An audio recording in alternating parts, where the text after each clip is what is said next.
లంచ్కి ఏం చేసినావు?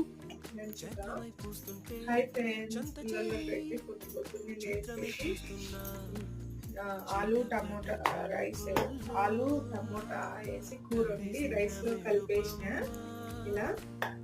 అలాగే టిఫిన్కి వచ్చేసి ఉప్మా చేసిన, దాంట్లోకి మా పెద్దమ్మాయి సేమియా ఉప్మా చేసిన, దాంట్లోకి మా పెద్దమ్మాయి ఇవి కూరగా వేసుకొని స్నాక్స్గా తీసుకు అంటే 10:30కి వీళ్ళకు స్నాక్స్ ఉంటుంది, స్నాక్స్ ఐటమ్ తినడానికి.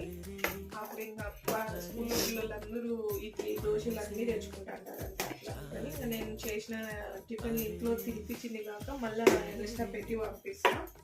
అలాగే పాల బిస్కెట్లు ఇవి కూడా తీసుకొని మా పెద్దమ్మాయి వద్దనింది, ఓన్లీ మా చిన్నమ్మాయి అడిగింటే ఇవి ఒకటి పెట్టి పంపిస్తాను.